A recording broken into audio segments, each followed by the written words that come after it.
आदेश। इस ग्रुप के सभी सदस्यों को हमारी तरफ से आदेश। कुछ भी जानकारी बताने से पहले भगवान श्री गणेश जी को याद करना जरूरी है। तो आओ आइए सर्वप्रथम भगवान श्री गणेश जी को एक बार याद करते हैं।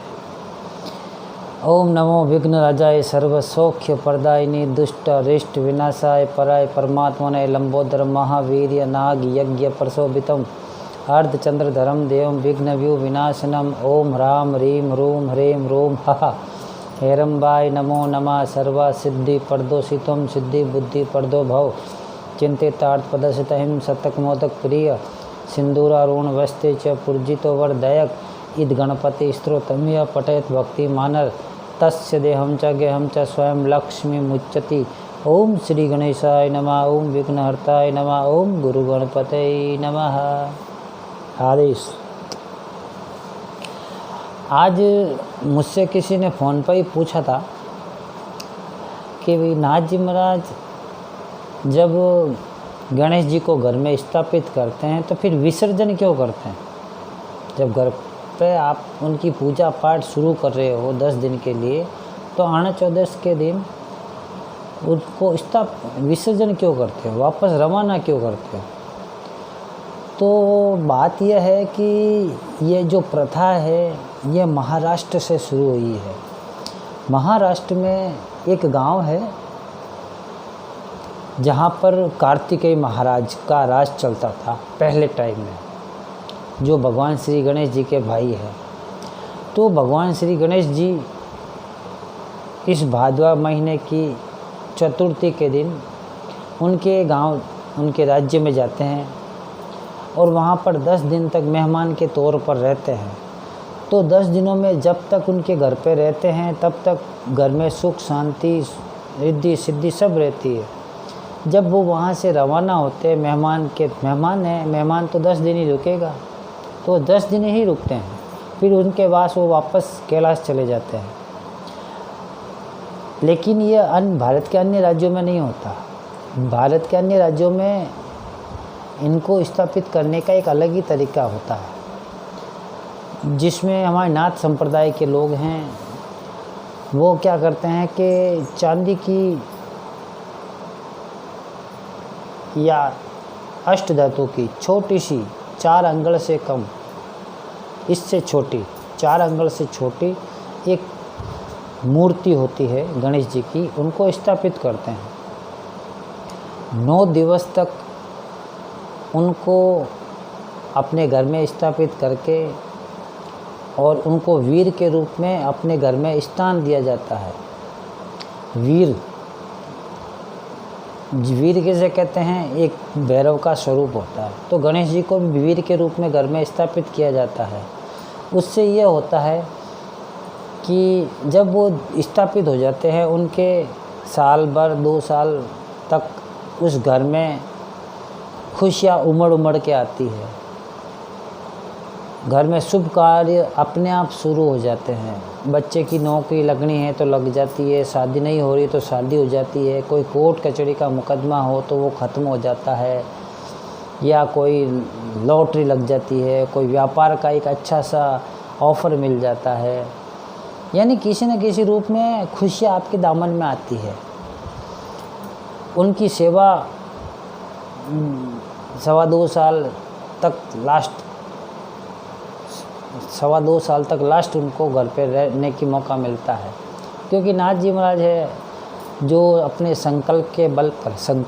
खुद के संकल्प के बल पर किसी के घर में स्थापित कर सकते हैं। मगर इसका एक सिस्टम होता है, एक विधि विधान होता है। ये 9 दिन तक घर में स्थापित किए जाते हैं। 9 दिन तक रात्रि में वीर भाव में, वीर के रूप में साबर मंत्रों के द्वारा इनकी आराधना की जाती है। इनका नित्य हवन होता है, नित्य पूजन होता है, और फिर वो उस घर में स्थायी रूप से रहते हैं। कई बार तो 9 दिनों के अंदर अंदर ही वो अपना प्रभाव दिखाने लग जाते हैं। कुछ ना कुछ खुशखबरी, कोई ना कोई चमत्कार स्वतः होने लगता है। इतना प्रभाव होता है तो भगवान श्री गणेश जी का। इनको विसर्जित कभी नहीं करना चाहिए। आप उनको अपने घर में बैठाए रखो, करते क्या हो, सुबह शाम आरती तो करते हो, तो उनकी सेवा करते रहो। जब भगवान श्री गणेश आपके घर में रहेंगे तो रिद्धि सिद्धि वैसे भी रह जाएगी।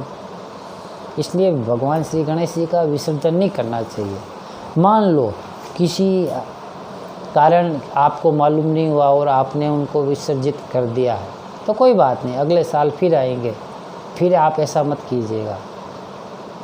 और नहीं तो क्या होता है कि किसी भी नाथ महाराज को बुलाकर, जो जानकार हो या ब्राह्मण हो, वो जरूरी नहीं नाथ का, ब्राह्मण हो, अघोरी हो, तांत्रिक हो, जो भगवान श्री गणेश को वीर के रूप में स्थापित करना जानते हो, उनको अपने घर बुलाइए।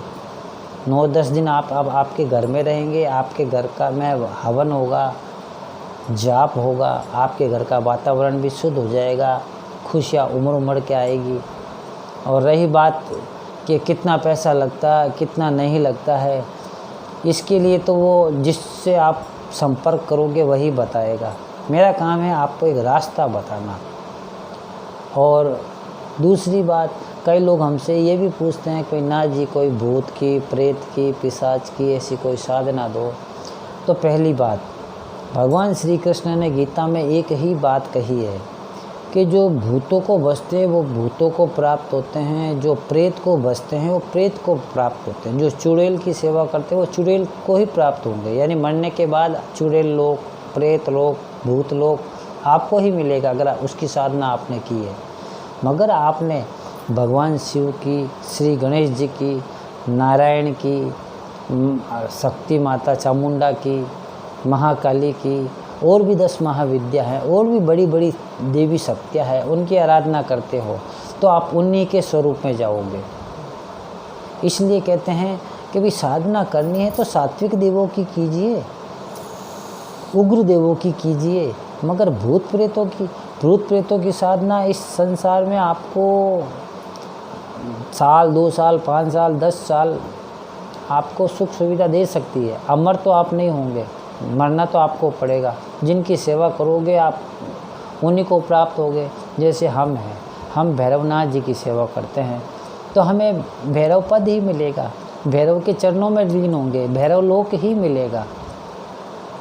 उसी प्रकार आप भी किसी चक्कर में ना पड़े कि भूत प्रेत चुड़ैल डाकिन साकिन, ये सब इस संसार की माया है, इस संसार में रहेगी। एक ही देव ऐसा चुनो जो आपको सब संकटों से मुक्त कर दे। और मैं तो कहता हूँ सबसे बड़ी बात, सब छोड़िए, अपने गुरुदेव को ही भैरव मान लीजिए, अपने गुरुदेव को ही शिव मान लीजिए, अपने गुरुदेव को ही विष्णु मान लीजिए। सब गुरु है इस संसार में, गुरु मंत्र से बड़ा कोई मंत्र नहीं। और जो इंसान गुरु का पक्का हो, जो गुरु का पक्का शिष्य है, जिसको अपने गुरु पे अटल विश्वास है,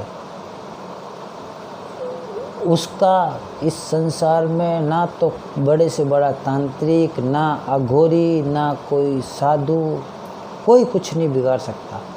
गुरु भक्त होना चाहिए, गुरु का पक्का होना चाहिए, जिसने गुरु मंत्र, गुरु और इष्ट तीनों को एक ही नज़र से देखा है। इस संसार में सबसे बड़ा है तो गुरु है।